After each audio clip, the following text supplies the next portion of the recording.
Juliana Olayode is a multiple award-winning Nigerian actress. She rose to stardom via exquisite delivery of the character Toyo Baby on the Jenifas Diary TV series. She has won the hearts of millions across the world and has become an inspiration to many. Giuliana is a highly sought-after inspirational speaker. She's a brand endorser and she's a compare. Juliana is passionate about the rebuilding of her homeland, Nigeria, and she channels that passion into reaching the younger generation, especially teenage girls. She's a Christian and she's committed to making Jesus known. Thank you for coming on the show, Juliana. Thank you for having me. It's such a pleasure to finally meet you in the flesh. Same here, same here. I'm so delighted to see you. Welcome. Thank you, thank you. I want us to talk about the book, Rebirth. Okay. It's a very powerful book. One of the things I told you when I first introduced myself to you, this was months ago, was it was so authentic. Mm-hmm. There was no fluff about it. Mm-hmm. It was like you were telling your truth. And there were lots of parts in the book that I could identify with. I told you, I said, it made me cry, it made me laugh, but it spoke to me. I've talked to a few people who've read the book also, and they actually felt the same way. So I want to say congratulations for a job well done. Thank you for telling your truth. Thank you. It takes a lot of bravery to do that. So thank you very much for that. Thank you. So this book has recently been released, right? What has been your experience so far? Writing Rebirth or releasing Rebirth for me was not anything easy because I didn't want to tell the world about me. And I know that books would always outlive you. Yes. That means even people who were not around when you were here can always pick up a book and read about you. And so when God told me I had to write Rebirth, I was like, no, I'm not writing Rebirth because nobody knows about me. And I'm that person that would not tell you anything about me. So like nobody knows anything about me really. So I felt like, why would you want me to write Rebirth and everybody can read it and everybody knows everything about me? So it was like me being totally naked. And so after I wrote Rebirth, I remember walking on the streets, and when I catch somebody staring at me, I'm like, that person has read my book. It was really hard, and then it was all over social media, trust bloggers and the way they would always do their thing. And so I was depressed, I was down, I was offline for a month, I didn't go anywhere close to my phone. So I was really in pain, and you know, it hurts more when people who are really close to you and you think they'll support you are now the ones against you, and they're like, why did you let the world know so much about it? That's so much of information and all of that. So I was down. The truth is, right now, I cannot really remember the pain anymore because of the testimonies that has come out of the book. But as at the time, all I remember was I was down, I threw my phone away, and then different newspaper companies, bloggers, magazines, I'm like, you guys, leave me alone. How did you get my number? And all of that. So everybody was calling me. I had to put off my phone. And so I had to go back to the place of prayer, like, God, why is there so much terror everywhere? And so then at the time I didn't take any job. So I decided to volunteer for a teenage camp, ball camp. I decided to volunteer to just take my mind off everything going on social media. So I did, and I found joy doing those things and just being away from the noise and everything. So it was really encouraging for me. And I had people who really read the book and called to say, Juliana, I'm proud of you and all of that. So it was a bittersweet experience because at first I wasn't happy. I was wondering if I had done the right thing by obeying God. Because again, I'm not somebody you can convince to do something, and even God knows. So when it was saying, I'm like, who me you talk to? Do you understand what that means? Like, you're not talking to me, okay? So I was like, no, get you behind me, you devil. This is not God's voice. No, God, like, how can you tell me to say these things? But after a while, I got like the first confirmation, the second, the third, and then I saw I was not dreaming, it was a trance, because thanks to Jesus, I have the gift of dreams, but I can see too. So I was like, so you have to make sure that you allow me see this thing. So it was a bittersweet experience. It became a sweet experience after when I started getting feedback from real people who read the book and didn't just follow what the bloggers were saying, who took their time to read the book and understood everything that happened in the book. So yeah. above all, I'm thankful that I wrote the book after all. Yeah. So, Juliana, more often than not, we don't want to offend anyone in our family. We try to be very protective of our family. And in this book, you chronicle the events that happened in your family. How did your parents react to this after this book was written? My mom knows. My mom supported. My dad was a little upset. My mom, at first, even though I wrote more about my mom than my dad, that's true. so she was like, why did I write the book? And then I told her the story of everything. And my mom knows about my gift of dreams. So my mom was like, okay, I trust you. If God says that you should write this thing and you've done it, then that's fine. So that was all my mom really said. But my dad was like, why did you write the book? All my brothers, they've been calling me. Daddy, I love you. Because I know you might watch this thing and call me. Don't call me. Okay, but he started calling me. My brothers have been calling me. My nephews, I'm like, where were they all these years? And why are they even calling you? I didn't write about them. So my dad was a little upset in the beginning, but after a while, just accepted the whole thing. Yeah. You've talked about the power of dreams. And I believe in dreams, right? I want you to tell me a little bit more of your experiences with dreams and how God has spoken to you in dreams. And you detail that in the book. But for the benefit of those who haven't read the book, and I know that after this episode, a lot of people will go out to buy, and I encourage people to buy because it's such a powerful book. Thank you. But I want you to talk a little bit more about dreams. So as a child, I just noticed that I would sleep. Like if I sleep off here for 5 seconds, I'll dream. There is no way I would not dream. So I dream a lot. And I was wondering, is there anything wrong with me? Can't I just sleep and have a sound sleep and not dream at all? So I remember my mom telling me that, and my mom is Yoruba, so she'll say, that if you dream, it's God trying to tell you something. So that instead of me to complain, I should say, God, please speak to me, speak to me. My mom is that very spiritual mother from CAC church, you know. So she'll wake you up in the middle of the night to pray and fast. Even when there's no fast in church. My mom will make me fast and wake me up in the middle of the night. Yoruba moms can be extra sometimes. Oh my goodness. There's nothing we don't fast about. Even if there's a rat in the house. Okay, I'm exaggerating, but like yes, really I get it. fast. Yeah. And so I just started to see that sometimes I see things that would happen tomorrow, or maybe I saw something happening in my class and I'm in class and that thing is playing out. So I'm like, I saw this thing last night. So I started to see that, okay, it was not just every other kind of dream. It was like my dreams were not just any other kind of dream. I see things supernatural. They were supernatural. So I remember, like I wrote in my book, when I had a dream that my mom had an accident, when I had a dream that my parents were fighting and they separated and it happened for real. And I've had several dreams. In fact, there was a time I was walking, because there was this time in my life that I didn't have anything. I don't know if I should start saying everything because I really don't want to mess up my makeup. Okay, you guys don't say I'm vain, but I mean, and I didn't have nothing. So I was walking in my dream, I was wearing one clothes that I have had for a very long time. Is it the one we call the Sale Akpoti? Gary. I've been there, done that. I was walking in my dream and I was holding the poly bag. Do you know poly bag? Google it, Joe. And I was walking very fast. And then somebody came to meet me. It was a man and he said, that I should help him pick something on the floor. I'm like, oh God, my mother sent me somewhere, because my mom is that kind of person, like, if I send you to get something, get it fast and come back here. So I just helped him. I helped him. And then he said, that you should start changing these clothes that you're wearing. Because there will be a time when people will start celebrating you. He was saying it to me in Yoruba. So I was like, me? Celebrate me? And while I was still saying that, I didn't see him again. So I woke up and I told my mom about that dream. Guess what my mom did? All the savings that my mom had, because there's this thrift, but we have Babalajo, locally called Babalajo, that my mom does. And she like saves 15 naira, small money like that. So my mom collected her money, went to the market and bought me clothes. Not new clothes though, but were not the old clothes that I used to wear. And my mom said that thing is going to happen for real. So there were times when I had even forgotten about the dream. And maybe sometimes when my mom is praying over me at night, I hear her saying, God, you have showed this girl in a dream. I'm like, Mommy, it's just a dream.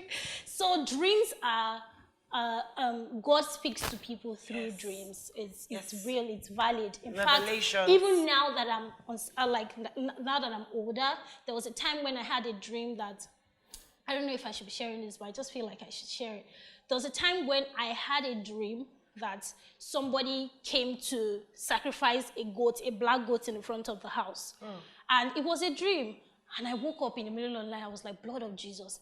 And I didn't pray. I wanted to pray. I was like, God, every dream I cast. And I slept back up. But the next day, we opened the gates and we saw a black goat. They cut off the head. And the goat was there. So we just washed off everything and just prayed there and we left. There was that other time when I had a dream that I was at work on set. I'm not going to mention the name of the production. And I had a dream that somebody took my slippers. So I woke up and I didn't see my slippers. And I was looking for my slippers. I don't know how the person entered my room. I don't know anything, but I really didn't find my slippers anymore. So I was like, where did my slippers go? Where? I was looking for it. And I saw it later. So, but before I saw it later, I had another dream. I'm sorry I'm talking so much about dreams, but it's real. No, I want us to get into this I had conversation. another dream that the person brought back the slippers, but there was powder on it. But when the person brought back the slippers and I saw it, in the physical, there was no powder on it. So I took the slippers and I threw it away. And then the person was like, "That's your slippers, don't you wear it anymore?" I'm like, I didn't say anything. I didn't even know what to say. So I've had several, I think that God especially talks to me through dreams, especially through dreams. So dreams, whenever I don't know about that dream that you say if you see cobwebs, run away and all that funny stuff. But I do know that, in fact, there were times when somebody really close to me, to the family, was pregnant and they've been expecting a baby for a long time. And then I was just sitting down and I just saw it that the baby came down. I was like, goodness, this is bad. I called and the person was already in the hospital because the person lost that baby that morning. So I love that God gave me the gift of dreams. It's one gift that I do not take for granted, and it is real. There is something called dreams, and it happens, and sometimes God communicates to us through dreams. So thank you so much for sharing. I've had an experience like that too. So my husband had just proposed to me at the time, and my pastor was very happy. So he gifted me this book called Supernatural Childbirth. I had the book for a while, and I was always dreaming that I needed to go give the book to the woman. Okay. But you know, Juliana, I just felt like I was really young. I think I was about 22 at the time. I didn't want her to think I was a Jesus freak, you know. I was like, what am I going to say? God said I should come and give you this book. Yeah. You know? Yes. To cut a long story short, I never gave her the book. Okay. I went back to school and my mom called me and told me she'd lost the baby. Oops. You know, so, I mean, that happened, but I never took for granted my dreams anymore. So thank you for sharing about dreams. When we started talking, you told me that after releasing the book, a lot of people have shared their testimonies with you. Can you share anyone? Does anyone readily come to mind? Okay. There was this person who she's a student of Unilag. So I remember that it was not too long after Toke Makinwa's book was released. Then I released my book. So she was like, celebrities have started. It's like, this is the trending thing. All of them want to be writing book. So she said she just told her roommate that, oh, I'll just download this one that she's giving out for free and read it. Let's see what she has to say. And then she went through it and she sent me DMs. Because I have loads of DMs. You guys, in case I've not replied your DM, I'm sorry. Lots of DMs. So she started looking out for people who are really close to me that she can send a DM to. And then she finally reached Timileyin Adigun that day. Shout out to Timileyin Adigun. And she sent me a DM, and then she came to church to see me. And she was weeping, and I was like, Kilode. what's going on? Yeah. She said, I read your book. And I'm like, okay. Because I still didn't understand why she was crying. And then she said to me that, that she sleeps with people for money and all of that stuff. And that when she read my book, she realized that whatever we are going through, it's because we already have the ability to go through it Oh, and come out shining. absolutely. Like, I make sure that agree I with you. emphasized on that in my Yes. book. Like, just because you're having a Yes. bad experience Yes. or a bad time doesn't mean that you should give into anything that comes your way. Because really, if God is making you go through something, it's because he already knows that you have the ability to go through even more and not be shaken.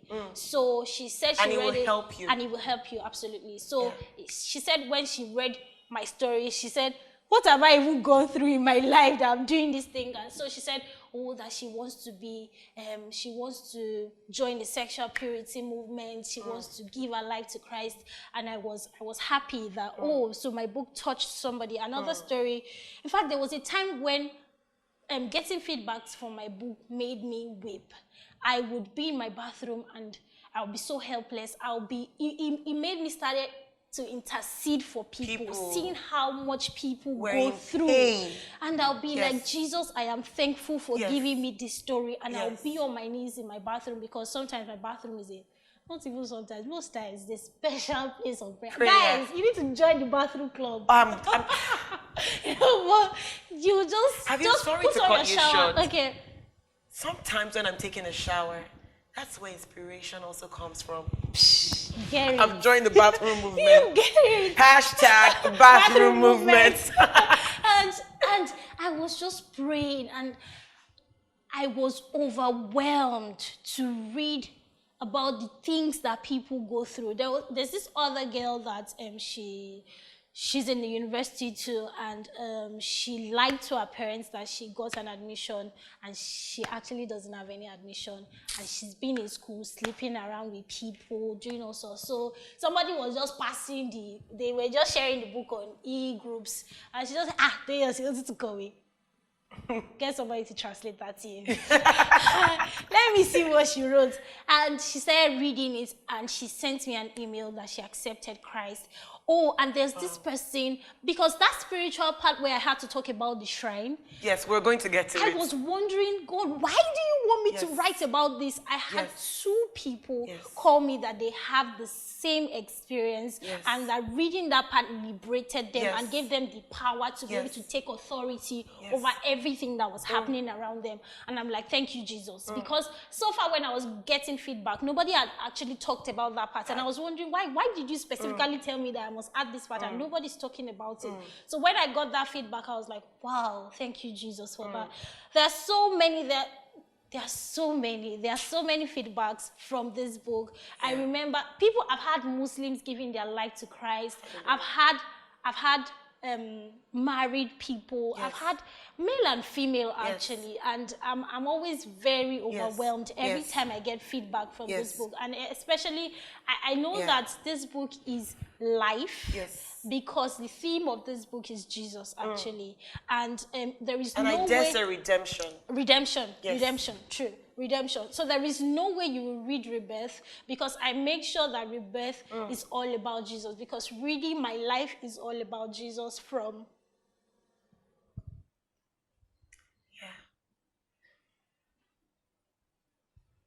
From everything, from the very beginning till now. And...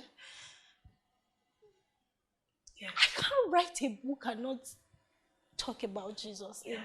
It's not going to be complete. So I was even arguing with God, like, everybody will start saying this is a Christian book, and you want people to start reading, like, people can just go online and read about you, or just let me tell them, because I didn't see anything in this book when I wrote the book. In fact, I wrote the book and I'm like, done. This is what you want, I've done it. You know when the Bible says, I will give you beauty for ashes? Absolutely.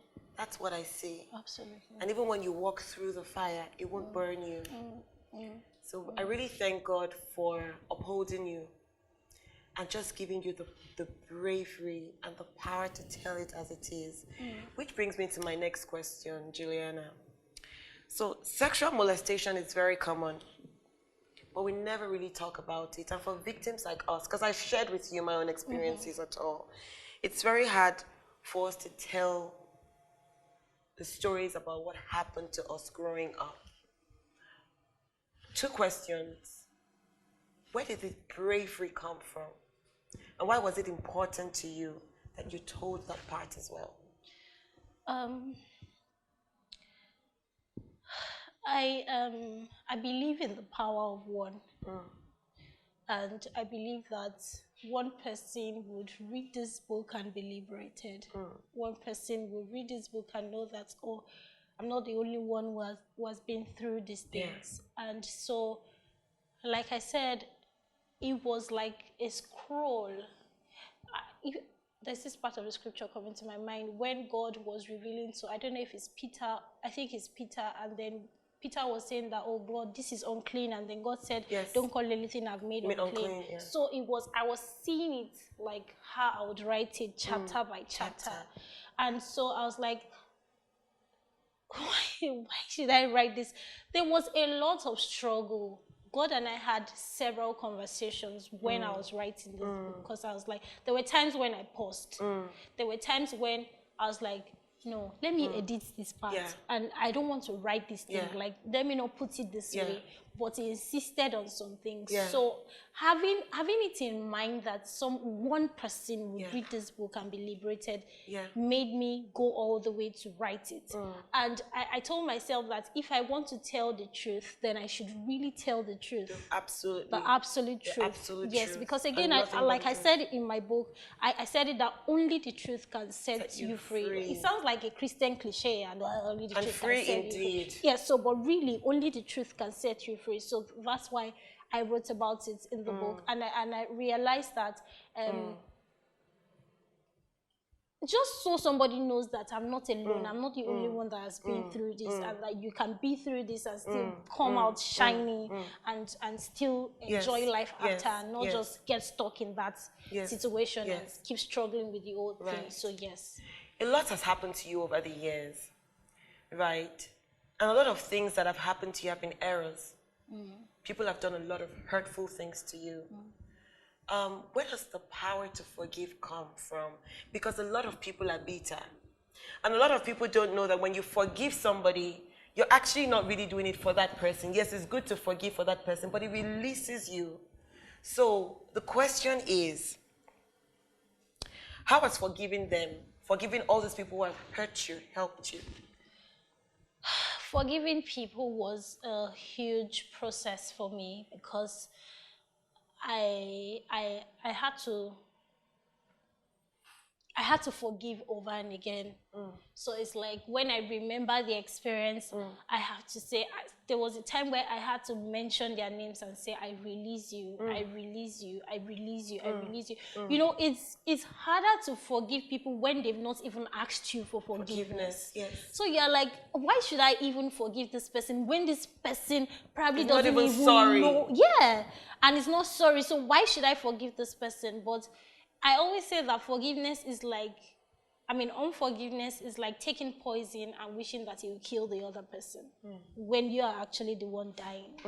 So they were moving on with their lives. They were having fun. I might stumble on their Instagram accounts or stumble on somebody who knows how far they are doing now or how well they are doing, and they are just gisting me. Oh, do you know this person? Oh, I'm like, this person is doing well, really, after all this person has done. So I had to move on. I had to forgive. So it was a long process. So forgiving and letting go. Yes, forgiving and letting go, even when they've not apologized to you guys. Even if the person that offended you has not apologized to you.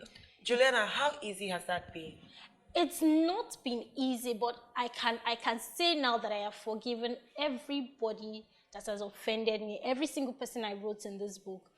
In fact, one of the people that abused me, the person's child read this book, sent me an email. I was crying. I'm like, gosh, why did I ever? So I was wondering again, like, oh, she's read the book. Oh, how does she even feel? And then I realized that I'd forgiven the person, because I'm not even saying, good. Yeah. So your child has read it. Yeah, it wasn't a payback. This book wasn't a payback. No, I felt that's why I didn't even write anybody's name. Yes, I was going to say that. I didn't write anybody's name in it, because I don't want anybody to. I believe that it's in the past, and the past should stay in the past. Yes. Some people might say, "Oh, why didn't you write their name? Let them suffer for it and get punished." But whatever they've done has happened and cannot be restored. Yes. So, and I believe that because I know that books would always outlive people, I don't think that people should suffer forever for it. I don't know. That's just me. Yes. And so I wasn't even thinking, oh, it's good. Yes, it's good. She just had already read it. So I was feeling sorry, like, oh, how does she even feel? And so I started to pray for her, and then I reached out to her, and then I realized that, oh, all they were doing fine and well. So forgiveness, it is a process, and it's always very hard, and especially when you keep remembering. And I always tell people that your past has a pesky way of showing up. Like, sometimes when you don't even want to think about it, you're thinking about something absolutely different. It just pops up in your head. When it pops up in my head and I feel like I still feel pain, I tell myself, I mention the person's name and I say, I release you. I release you and I forgive you. I think the love of Christ just helps you. Yes. Seriously, guys, it really helps you to release people, to just let them go, whether they apologize or not, whether they're sorry or not. It helps you to release them and love on them regardless. Another thing is something like that has happened to me before. Somebody really hurt me, in fact. This used to be a really close friend. And I found myself in a place of prayer, but this is what the Holy Spirit said to me. Pray for a heart to forgive and still love. And that was very difficult. And so as you said that you started, saying these affirmatory words, I release so-and-so person. Juliana, I started saying, I forgive so-and-so person and I love so-and-so person. And guess what? I didn't even remember that this person had hurt me. Wow. I'm telling you. So yes, there's power in the spoken word. Absolutely. And I just wanted to emphasize that. So thank you for sharing that bit. Now, I want us to encourage a lot of young people are not in school. You go to secondary school, your dream is to get into a reputable university or technique and all of that. But sometimes I feel like the educational system has done us more harm than good. And so a lot of people are unable to get into school. Now, in your case, you weren't able to get into school. It wasn't because you weren't brilliant, because I saw that you had good scores. How can we encourage people? Because what I took away from that sometimes failures, disappointments can be blessings in disguise, and that happened in your case. How can you encourage some of our young people who are out there, who are struggling to get in school and are going into things that they shouldn't be going into because you're fast losing hope? I would say that it's difficult. In life, we may encounter defeat in life, but we must not be defeated. We must not be defeated. We must keep fighting hard. When I wrote my exams and I was trying to get into the university and nothing was working, I was frustrated. In fact, I told myself, I'm not going to school again. Like, this country is just, I don't understand. And I said, I'm not going to school again. So if you find yourself in that kind of situation where you've been writing exams, and maybe your parents don't have money to send you to a private school, and get doing something. Yeah. Don't just sit back, because really when you stay and you're not doing anything, you start to think of something. You just that's the devil's workshop, an idle mind. Yes. So really, there was nothing I did do. I did anything to make money the right way. I didn't sleep with anybody to make money. I would wash people's clothes. I would. No, you need to read this book. Yes. Or if you don't have money to buy it, you should download it for free. Yes, absolutely. I did all sorts. When I think back at the things that I did now, I'll just be laughing like, gosh, I did that too. It's funny you say that, because I remember a part in this book where you talked about ushering jobs. Oh, yeah. Even after you had started becoming famous. Guys, let's talk about that. I need to tell you that story. Yes. So I started working, I started acting. People were already watching me on TV. I think Jenifas Diary was out. We've done season 1 and 2, I guess. So everybody just assumed that fame is equal to wealth. And they just assume that, oh, you're driving the latest car, you're having fun, and you're actually not. And you're like, guys, I don't have money. And so everybody just said, please, auntie, please, I need money. I'm like, I wish somebody can make a video of me and put on Instagram too, so that people will start sending money to me. Yeah. Okay, but after the whole experience, I started doing ushering jobs because I needed money. Yeah. And so one day, my friends will laugh at me and say, you are doing ushering job. What if they recognize you? I'm like, I don't care. I was doing one ushering job, one particular ushering job. Guess how much you're going to pay me? 2,000. And that can't even buy you food at no! So I was just doing restaurant. it. Yeah. I was there. and I was ushering people in. Oh, there are ushering jobs that they will pay you more, but you have to do the other things. On this side. No, but the good ones, they will pay you a little, maybe 2,000, 5,000. And so the woman that came to me and said, Toyo, baby, I didn't even know how to react. I didn't know if I should smile. I didn't know. I just went back. And the woman in charge of the ushering job made me stay in front to welcome all the VVIPs, that kind of thing. I ran. I can imagine. I ran back. I was like, oh my God. Guess what? She didn't even pay me after all. She didn't pay. She said that the agency, there was something. She didn't pay. So after that time, I just told myself that, like, I'll go find another way. This way no pay. This is not good because I'm doing ushering jobs and then people are oh my gosh, don't you guys see that I'm working? So it was hard. I did a lot of things really. I did a lot of things, but I did the right things to make money at the time. So you were faithful to God. Of course. Right, you were faithful to God. I want us to talk about that. Because sometimes people get discouraged and then they go the other way. No. God rewards people that are faithful to Him. Absolutely. I think that I always tell people that God, I don't know why He just likes taking you through a process. It's not possible that you're a Christian or you're a child of God and He doesn't take you through a process. You need to check your faith. Yes. Whether you need to really check it. You need to watch it. Because sometimes I'm like, God, why do you like taking somebody through the process? Like, it takes you like this, like...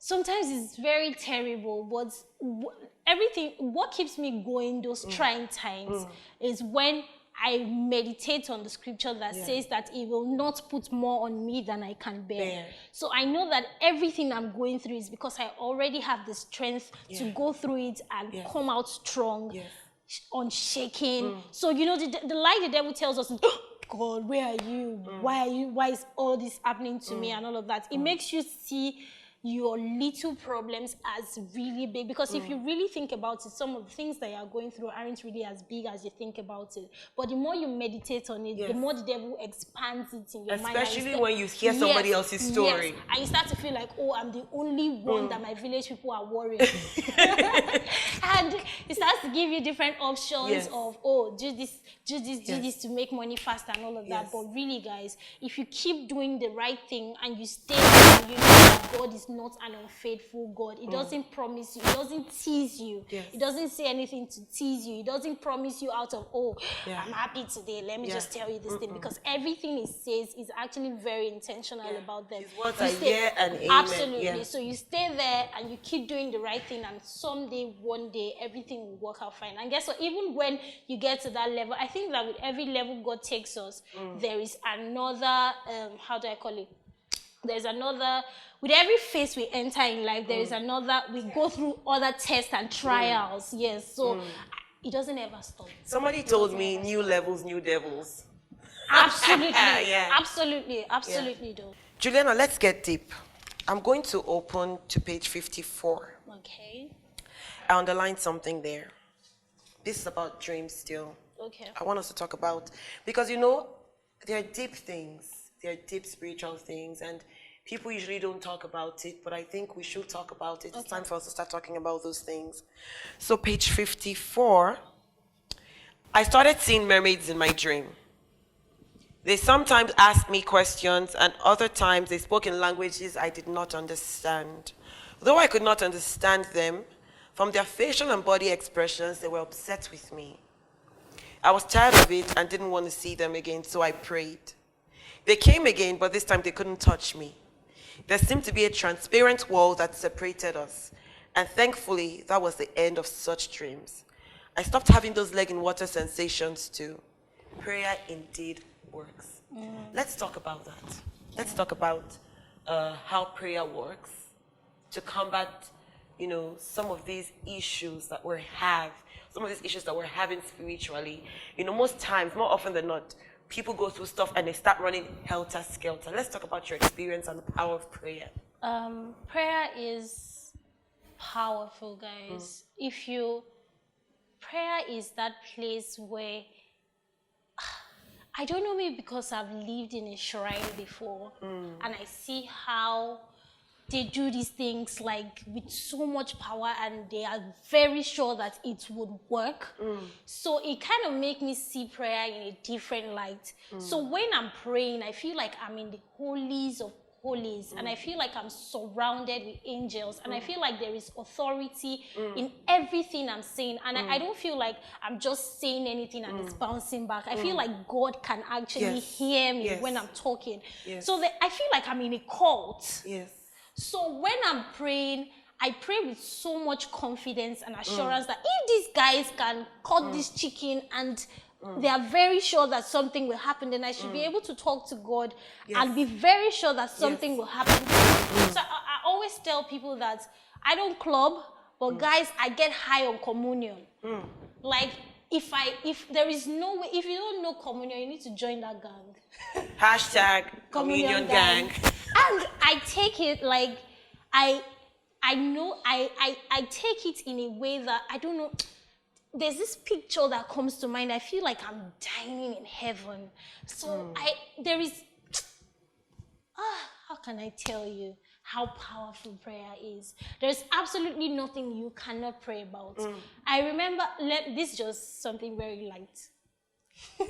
I was on a particular set, because I already said that I don't want to ever kiss anybody in a movie. Yeah, okay, good. And I know some of you will be like, oh, she's not ready to be an actress and all of that. So I was on a set. It was not in the script that I was going to kiss anybody. I wouldn't have even gone on that set in the first place. And so all of a sudden, the director just said, I think it's going to be deeper. Let's change the blockings. Let them kiss. I'm like, I can't kiss. Oh, it's not in the... He said, oh, you're not ready to be an actor, all of that. It was just talking.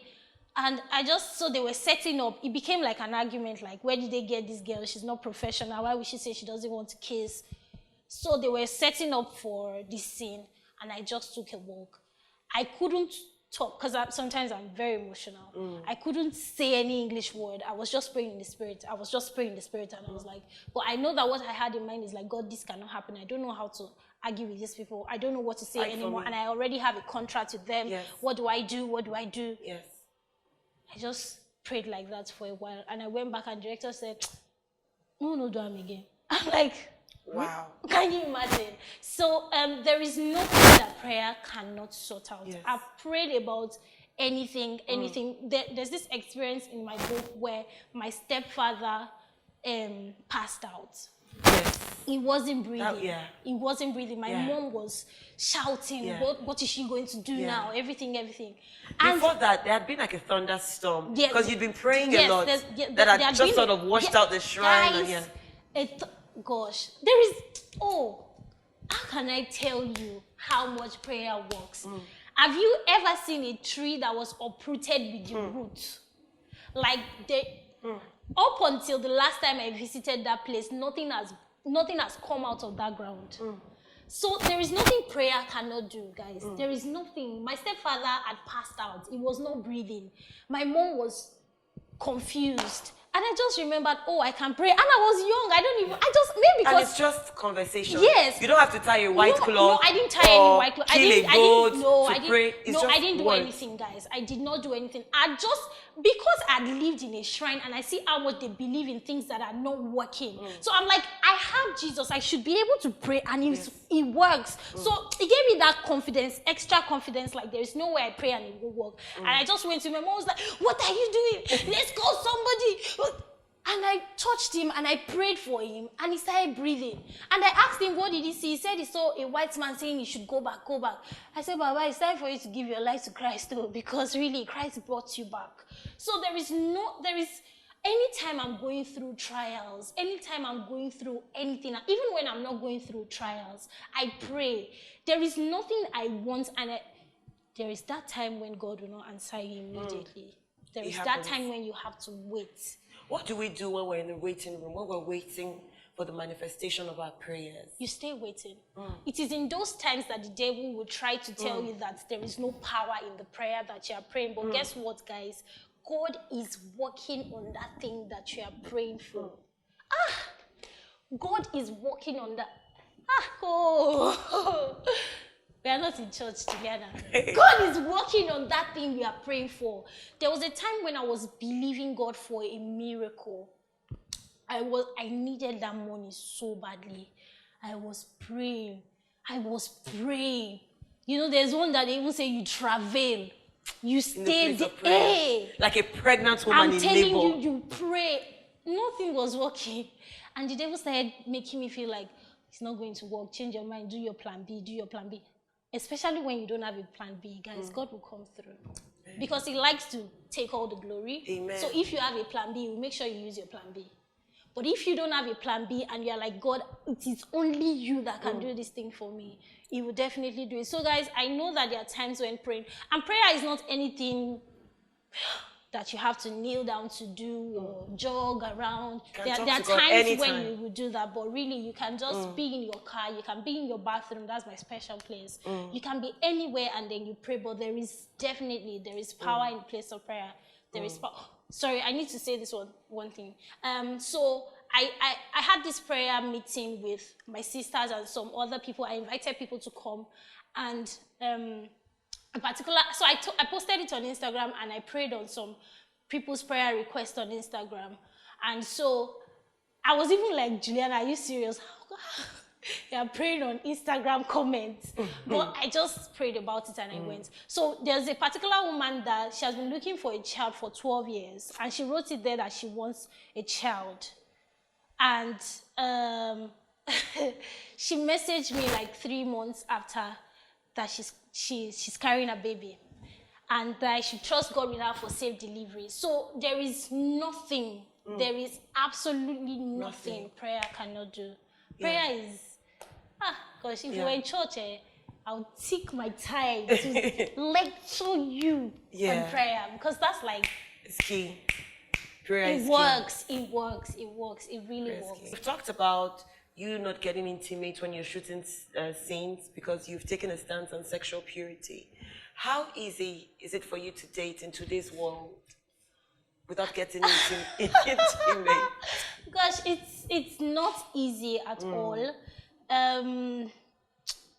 It's really not easy. You have people who will say, "Oh, but we're not having sex, so why shouldn't we do the every other thing? Why should we do every other thing?"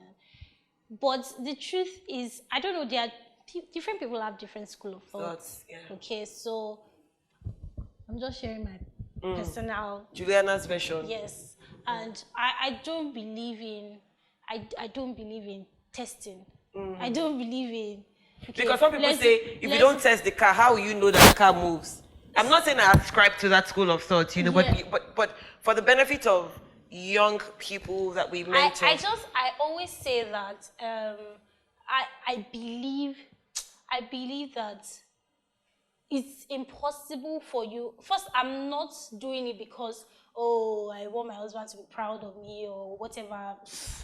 But because I just want to honor God, because I believe he said it in his word that we should honor him with our body. Yeah. And so that's strictly what I'm doing. So it's not so that one man will be pleased, but it's so that he would be pleased. Yes. So it's been a struggle. It's been hard because some people just walk away and be like, what's the point? What's the point? Why are you taking it this seriously and all of that? But if it's something that you want to stick to, if you're saying that I want to be sexually pure, then don't do every other thing surrounding it aside sex. That's what I believe. Because if those things aren't giving me any kind of satisfaction, I won't be doing it anyway. So I just always say, just do away with everything that has to do with sex. So, Juliana, we have one last question for you. So one of the things we did was we reached out to your followers on Instagram, and you have a lot of followers.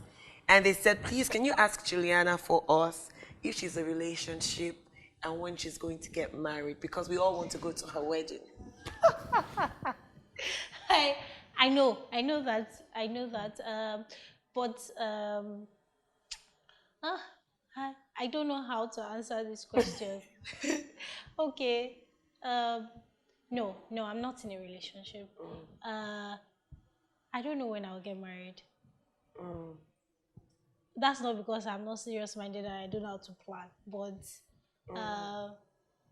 I'm just not in a hurry. Even though my mom would stylishly infuse that in our conversations, like, you know how mothers do. Yes. And I'm like, I'm not even 30. Why are you telling me about this? But anyway, so you all should know that, no, I'm not in a relationship. No, I do not know when I'm getting married. And I know that I need to use like the stadium as a venue for my wedding. Because so we all coming. everybody can come. Yeah, but, We're all coming. But no, I'm not. And I'm not in a hurry. And it's not because I don't have people around me, but I just am not ready. Yeah. Juliana, it's been such a pleasure to have you on the show. Thank you so much for coming and for sharing so much with us. Say thank you for coming on the show. We have a really small gift for you. Here you go. Thank you so much. Thank you. Thank you for blessing us with your presence today. Thank you for the gift. For anyone who hasn't heard about Giuliana's book, it's a book that is worth reading. Please purchase your copy. If you're unable to buy a copy, there are e-copies that are available for you to download. Once again, thank you so much for watching Wimp Wednesdays. I'm still Barbara David. Don't forget to comment, like, share, and subscribe. God bless you all.